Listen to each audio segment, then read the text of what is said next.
What's up, my kings and queens? Look at those pimples. Damn. Alright. Well, today we're going to react to this video by Raymar. Yeah, it's called Raymar Football. The Downfall of Barcelona. The original video is going to be down in the description. I'll put the link. But, yeah, man. We got smacked at the UEFA. In Champions League, we got smacked 8-2 to freaking Bayern Munich. Oh, my bad. Bayern München. And, yeah, man.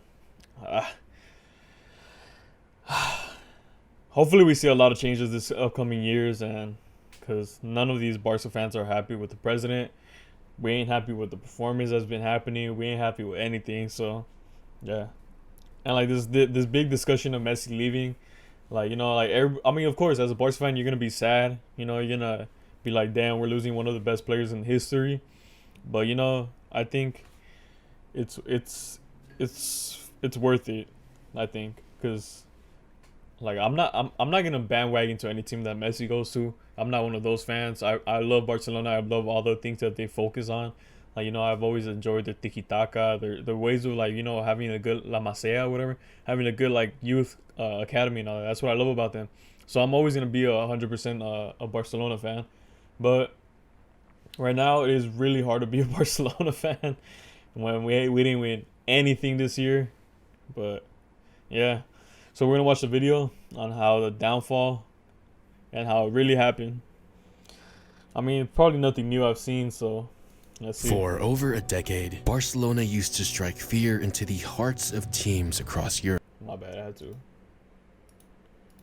Being one of the most dominant clubs in the world, nobody was safe from their overwhelming attack and unpressable midfield, having even the most loyal opposing fans doubting their team's chances at victory. But recently they've gotten so embarrassingly bad that they've stopped demanding respect from other teams and fans, up to the point of even Look at being Malcolm, at the bro. end He's such a of good jokes. player. Hey guys, it's Raymar, and today we're gonna look at exactly what the hell happened to FC Barcelona. Part 1. The squad. Around a decade ago, Barcelona was known for being almost unbeatable, having some of the most recognizable squads of all time. In 2006, during the Ricard era, they had the iconic lineup of a prime Ronaldinho, a 25-year-old Samuel Eto'o in his first year as a superstar, a young Xavi and Iniesta, and players like Deco, Henrik Larsson, and an incredible defense of players like Puyol and Giovanni Van Bronckhorst. And of course, you had the 18-year-old Lionel Messi. In 2009, during the Pep Guardiola era, they had a prime Samuel Eto'o, a Ballon d'Or winning Lionel Messi, a Thierry Henry who scored 20. Look at my boy Rafa Marquez. Hey, bro, I'm Mexican. You gotta spot out the Mexicans. That year, a prime Yaya Toure, and a core of Spanish starters that had just won the 2008 Euros. In 2011, still in the Pep Guardiola era, which was my personal favorite FC Barcelona squad, they had eventual Ballon d'Or three-peat winner Lionel Messi, two Ballon d'Or finalists in their primes in Xavi and Iniesta, an absolute goal-scoring machine in David Villa, a prime Dani Alves and Javier Mascherano, and had well over half their players in the starting lineup being in the same starting lineup that had just won the World Cup a year before. And in 2015, we had the popular MSN lineup of Messi, Suarez, and... Damn, man. Look at how beautiful that team is. You got Ter Stegen, a young Ter Stegen, Mascherano, Rakitic, Busquets. I personally never liked Piqué. I don't know why. I've never really liked Piqué. But he's a good defender. Like, you know, he kept up to his leadership and all that. But I personally never liked Piqué. Yeah, Jordi Alba, Suarez, Iniesta, wow, Neymar, Dani Alves, and fucking Neymar, Messi. which at the time was the best offense in the world, along with fresh young midfielders like Ivan Rakitic and the same core of Spanish players that dominated international football for over half a decade and still had unmatched passing and ball movement. And in between those years, Barcelona was still an amazing team, dominating Europe and their domestic leagues, as well as commanding fear throughout any club they challenged. Overall, they had the best offensive lineup in the world in each of those years, and and not many teams came close. During those times, not only did they have a stacked offense, but their midfield was also the most commanding for nearly a decade. Barcelona would overwhelm their opponents with their passing and overall possession, barely giving their opponents any time to set up for their own attack as well. An example of this can be easily seen in the 2011 Champions League final against Man United, where they had an overwhelming 63% possession. That was the first, I think that was the only Champions League final that Messi and Ronaldo played against each other. Compared to United's 37, and an insane 19 shots versus 4, which is almost 5 times more, giving you an idea of just how much in command the squad had of their games at the time. Along with that, their defense has always been solid. Although it wasn't the best, it didn't need to be, as they wouldn't have to worry about playing a defensive game when their midfield and offense did most of the work. Not to mention, their squad had amazing chemistry, as a majority of them, for the most part, were all Spanish. I didn't know that's like my idol, bro. Carlos Puyol. I love him. Players who absolutely dominated world football from 2008 to 2012, statistically being the most impressive international dynasty in football history, meaning that Barcelona was already guaranteed to have success, seeing as their core players already worked extremely well together and found success independent of their club. For example, Xavi and Iniesta, some of the greatest midfielders ever, were with the club the entire run and longer, and Messi has never gotten close to winning a Champions League without either one of them. So for all of you saying that Messi is the only player they need, that's definitely not true. You can't just keep on relying on Messi to save the team, no matter how good he is. Football is a team sport and is widely determined by how... Like, they always say that, oh, Ronaldo carried his team. Like, no, bro. Like, did you not see the Madrid team in, like, what was it, 16, 17, 18? Is that when they won it? The 3 Champions Leagues? Like, dude, that was a good team. They had Sergio Ramos. For midfield, they had Modric.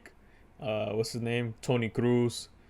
And then his wings, like freaking Bale, Benzema, and like, you know, like it was just a whole stacked team. Like, they made it seem like Ronaldo carried the whole team. Like, of course he performed, he made amazing team, like amazing effort, but like just one player can't do that by himself. Like, and that's what Messi's in right now. Messi can't do it all by himself. So of course they're gonna fail.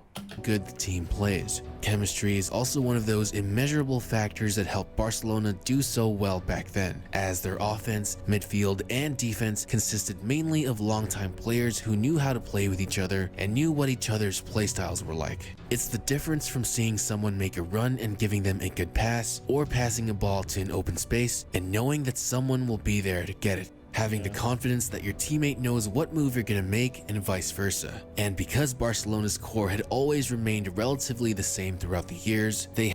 Part 2, the downfall. But before we continue, 79% of you are watching right now but still aren't subscribed. So if you're enjoying, don't forget to leave a like and subscribe to support the channel, and hopefully help me make these videos full time. But anyways... In the 2015-2016 season, during the Luis Enrique era, Barcelona remained relatively successful. Why did I think about Ernesto Valverde? That fool didn't do anything. Yeah, Luis Enrique. But he had to leave because of like some family emergency, like, you know, so that sucked. But winning the league, the Copa del Rey, the UEFA Super Cup, and the FIFA Club World Cup. Their MSN trio was still dominant, scoring goal after goal, but with the departure of Xavi, their midfield had changed significantly, as they wouldn't win the Super Cup or get past the Champions League quarterfinal. They'd continue to see this slight downward in success as the following 2016-2017 season, also remembered as MSN's final season, they had only won the Copa del Rey and the Spanish Super Cup, as Real Madrid had eclipsed them as the league champions. Slowly, Barcelona's midfield was changing, with new players who certainly couldn't fill the gap left by Xavi or have chemistry as good with the other players as well. In 2018, the club would finally start to see all these problems adding up. Although they'd win the league title I thought Samuel Eto'o was the one gonna score on that one. And the Copa del Rey, they would infamously bottle the Champions League quarterfinal by being up 4-1 Oh my god, we don't even have to talk about this year in Champions League, man. How do we score 6 goals against PSG and then bottle the freaking Champions League to Roma? against AS Roma, only to blow it with a 3-0 defeat on the second leg and losing on aggregate goals. This has been the subject of jokes and memes for many Barcelona haters, and it wouldn't be the last. An aging up around Iniesta and Xavi. The 2018-2019 Barcelona squad was drastically different, and for a casual football fan, most likely unrecognizable, as new names would be in the team with little to no chemistry at all. Many fans were already blaming Valverde, and Barcelona's morale had taken a big hit. Though they would win the La Liga and Copa del Rey, once again in an iconic moment in the Champions League, Barcelona would face Liverpool in the semi-finals, commanding a 3-0 lead in the first leg. But by the second leg, all I need to say is, corner taken quickly, and I know you all know the rest. Barcelona bottles their lead once again by losing 4-0 on the second leg. For the players that were there a year before in Roma, it was a traumatic experience. As professionals, the feeling of losing like they did against Roma will always be in the back of their heads. And that past trauma was probably the reason that led to the team just giving up and completely breaking down on the pitch. The players argue and blame one another, only furthering their chemistry and relationship on the pitch. That's because, dude, like, I don't know what happens behind, like, closed doors, but you could clearly tell that nobody in there is, like, you guys already, like, when you lose, you know, like, you can't be pointing fingers. You can't be telling people, like, oh, it was because of your fault. It was, this happened because of you. Like, no, like, it already happened, bro. Like, you have to just get over it and then just tell them, like, you know, like, what can we do? What can we improve on now? And I feel like there was never that leader after Puyol or after Iniesta left, actually. I don't think there was ever that leader or that person that kept up that leader role to, like, tell the teammates, like, it's all good, you know, this happens this happens to the best teams in the world, so, you know, like, you just got to get your head up and just keep on fighting. But yeah, man, that's what happens, like, when you don't have a leader in the team. Like, your team is gonna fall down. Like, I'm not gonna stay and just point only that. Like, of course, you know, like, the management, the president, the coach, like, they all could play effect into that. But no matter, like, how bad it is outside of the field, like, it's always going to be just the team, the players that are playing. They're the ones that are important. They're the ones that are going to make the difference. So, like, they just have to realize that even if they have no help outside of the field, the least they could do is just help each other, you know. And I think that's what like, killed them, at least, like, in the last couple of years. Fans blame the coach, and haters continue to laugh at the back-to-back years of blowing a lead. Naturally, as most clubs do, their solution is sack the manager and just get a new one, bringing in Setien as the head of the club.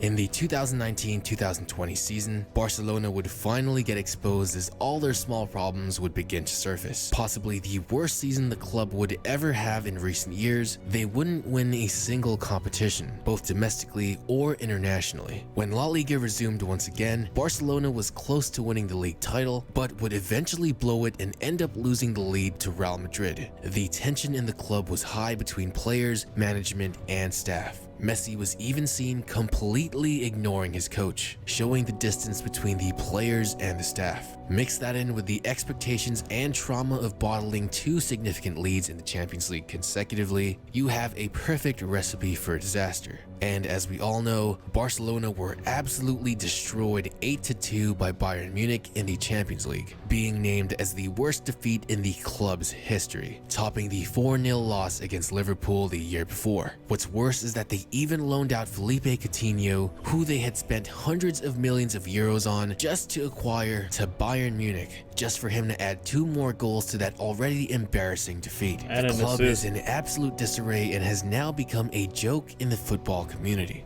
So what's the cause of this and who's to blame? Part 3: Recipe for Disaster. For nearly a decade, Barcelona has maintained the same core players that, over many years together, had built a winning culture through their chemistry and overall individual brilliance. For Barcelona, it was always Iniesta, Xavi, and Puyol, unmatched at what they do together. with complementary players coming in like Busquets, Piqué, Pedro, and Jordi Alba, who with Spain already dominated in every international stage. Add in players like Eric Abidal, Javier Mascherano, and Dani Alves, who would fit in their role with the club for many years. Most of these players mentioned, including Messi himself, also originated in Barcelona's youth development program, La Masia, who have failed to produce any good talent to bring to the senior squad in recent years. La Masia had previously featured the best players of the previous generation, but have failed to really produce anyone even close to being on the same caliber. And when you consider the fact I wouldn't really agree with that. Like, you know, you got the youngie Ricky Puig, like he's a beast. Ansu Fati, I think they're coming up. I think it's just there's always gonna be a little gap where not amazing, like, you know, gifted players are gonna come out, like, you know. But they've been a couple of good players that come out of La Masia or Masia so far.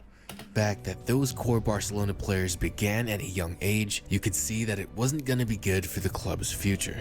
Barcelona had also been lacking of a true leader in the past years. Messi is an amazing player, and even as a Ronaldo fan, I'd have to say that he's the most talented player ever. However, the one thing that Messi lacks, and I'm sure Barcelona fans could agree on this, is leadership and an unwavering attitude. When your team blows leads like they did against Roma and Liverpool, it would take tremendous leadership to tell your team to shake it off and continue playing. Leadership to inspire your team to stop paying attention to the scoreboard and continue trying their best. Messi can be seen easily agitated and sometimes disregard his teammates or doesn't put enough effort to keep the morale high. And I don't blame him at all. He's never really been a vocal person. In the past, Barcelona had leaders like Carles Puyol, who also captained his national team and knows how to keep his teammates mentally strong, which is the most important thing when suffering defeats like Barcelona has. You would also never see a player like Carles Puyol arguing with his manager over simple discontent. The trauma and pressure of avoiding to blow another lead should be diminished by a proper leader of the squad, something Iniesta and Xavi have also had experience doing. This could help build a winning culture with newer players that are maybe unfamiliar or have less chemistry with senior teammates. But leadership also extends into the staff and management, which recently has been absolutely atrocious for Barcelona. Valverde and Setien have been terrible in not only managing their teams, but failing to demand any sort of winning culture or respect at all. Players, by many accounts, didn't even like them very much. Setien barely even wanted to use Antoine Griezmann, despite the talent that we all know he has, even though he might not be in the best form, as opposed to Ricard or someone like Pep Guardiola, who demanded the absolute best from their players and instilled a winning mentality with them. Barcelona's management has been even worse, spending nearly €1 billion in transfer fees since 2015 and failing to acquire or keep young talent that could be groomed and eventually gain enough significant experience to be able to continue as one of the key players for the club's future. They also made questionable transfers like loaning Coutinho to the very same team that would hand them their worst defeat in club history in the very same season. Also making moves like acquiring a 30-year-old Miralem Pjanic for a 23-year-old Arthur Melo only increases the average age of a club whose starting lineup is mostly composed of players above the age of 30. Messi himself is 33 and he can't keep winning games all by himself, especially not as he gets older. Part 4. The solution. Gerard Piqué has stated that Barcelona have hit rock bottom and needs radical change. First and foremost, with a manager. Barcelona needs to find someone who knows how to win, is highly respected by the players, is mentally tough, and knows how to inspire his team towards the right direction. And I personally believe that Xavi is the perfect man to help reform Barcelona. Unfortunately, how I see it, Barcelona has two options. Do a complete overhaul of their lineup, getting rid of everyone unnecessary, and building around Messi as much as possible to try and get the most out of his last years as a footballer, or prepare for the long-term future and rebuild the club from the ground up, even if it means having to let go of Messi. As Piqué says, if new blood has to come to change this dynamic, I will be the first one to pack up and leave. And this won't just take 1 or 2 years. It'll take a lot of time to build the club to its former glory, and maybe reaching that level might not even be possible again. Coming across such long-term talent as they have over the past decade is incredibly rare. It's a tough choice that the club will have to make, but it's a cycle that every sports team has to go through eventually. This just shows you that an end of an era is near, but it was an absolute pleasure to watch it go by. Now begs the question, will Messi stay or will he leave? And better yet, should he stay or should he leave? He should leave. Well, that's a question for another video. But that's all from me today, guys. Hey, man. Hey, that was a really good video. You put it together really nice. I mean, everything I watched wasn't anything new to me, but yeah, it just goes to show that Barcelona is really struggling right now. And I think the best thing they could possibly do is just get rid of all their old players. It doesn't matter, even Messi. Like, it's gonna be hard, but for long term, it's worth it. You know, you got young players like Ricky Puig. You got Trincao that just came in. You got freaking Dembele, Griezmann. They're still pretty young. You know, Ansu Fati. Like, they're all promising talents, and the thing that Barca like is very prone to do, because they've recently just done it, is to sell them or to loan them out for older, more accomplished players. Like, it's not worth it. I think if they were to get rid of all their old players, they'll have to, you know, get new young talent, and the more that young talent plays together, the better they're gonna be together, you know. So I don't know, man. That was the downfall of Barcelona by Raymond. What was his name? Raymar Football.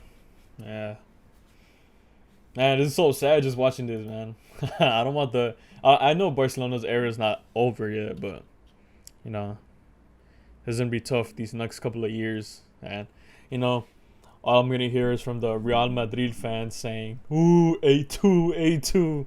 So, whatever. Try to win a 6 in 1 year.